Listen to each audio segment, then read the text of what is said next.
Hello, konnichiwa. I-share ko pala sa inyo ang napaka-easy na bread ng Japanese. Napaka-popular nito. Yung ingredients niya, pwedeng-pwede mong magawa yan kasi napaka-simple lang, madaling mahanap. Ang una nyo palang gagawin ay ipagsamahin nyo ang mga dry ingredients. Dry yeast at saka sugar, salt. Siguraduhin siyang na-mix maigi.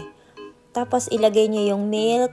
Ilalagay ko na lang din yung exact measurement niya. Kalahati lang pala yung gagamitin natin sa egg. Tapos haluin nyo lang siya ng dahan-dahan kasi baka tumalsik yung flour hanggang sa mag-combine siya. Kapag ganyan na siya, nag-combine na maglagay kayo ng flour sa table para hindi dumikit sa kamay nyo. Tapos imasa nyo siya hanggang kuminis. Sa umpisa parang mahihirapan kayo, pero kapag nasanay na kayo sa texture ng bread, napaka-easy lang ng bread na to kasi imasa nyo lang siya ng imasa tapos hanggang sa maging ganito siya. Hindi naman mahirap gumawa ng tinapay. Siguro kung makailang gawa ka, makukuha mo din yung pinaka-texture niya. Kapag ganyan na siya, makinis na, ilagay mo yung butter.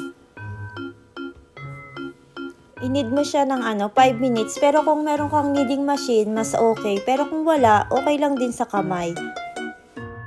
Dito sa Japan, marami kang masasarap na tinapay na makikita. Pero yung pinaka gusto ko lang na binibili ko, ito talaga yung binibili ko. Hindi ako mahilig sa mga cream na tinapay. Mas gusto ko yung plain lang. Kaya yung kurumi, isa yung sa napili ko na i-share sa inyo kasi mga ganitong klaseng tinapay talaga yung binibili ko.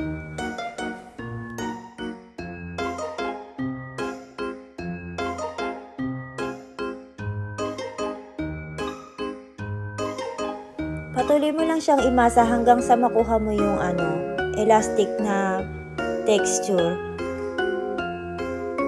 Yung ganito, yung ganyan, makinis na siya. Parang window page, yung tawag nila. Tapos bilugin mo lang siya. I-leave mo ng mga 30 minutes, para hanggang sa mag-double size.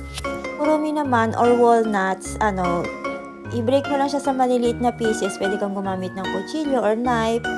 Tapos, kapag nag-double size na yung dough, i-flat mo siya or i-degas mo. Tapos, saka mo ilagay sa loob yung, yung walnut. I-knead mo siya hanggang sa, mag-combine yung walnut at saka yung dough. Ito palang kurumi bread or walnuts bread. Pwede rin siya kasama sa basic na bread ng Japanese kasi naging special lang siya. Nilagyan lang siya ng kurumi. Tapos, mo ulit siya. Bilugin mo, hanggang sa mag-double size ulit siya after 30 minutes. Tapos niya mag-double na size, i-degas mo siya, i-flat mo, hatiin mo siya sa 4 parts. Or kung gusto mo para malaman yung tama yung sukat nila, timbangin mo siya. Tapos bilugin mo lang, madali lang, bilugin mo lang siya.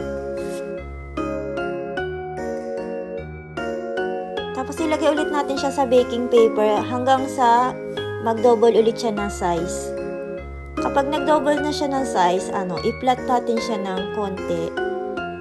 Tapos maggupit tayo, hatiin natin siya ng 6 part. Huwag nyong i-diretso yung hati nyo. Yung sa pinakagitna, magtitira kayo ng konti. Tapos, hiwa lang kayo ng 6. Tapos, gupitan nyo siya sa pinaka niya, dulo. Parang flower yung design niya.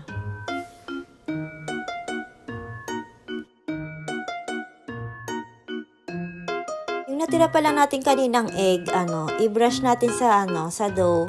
Kasi para magkaroon siya ng suya pagkatapos niyang ma-bake. Suya or makintab siya. Ayun yung nagpapaganda ng tinapay, yung pag nilalagyan mo siya ng egg sa ibabaw. Tapos, i-bake nyo siya ng 180 degree, 15 to 17 minutes. Depende sa inyo kung gusto nyo ng medyo brown na tinapay, gusto nyo dagdagan nyo na lang ng oras.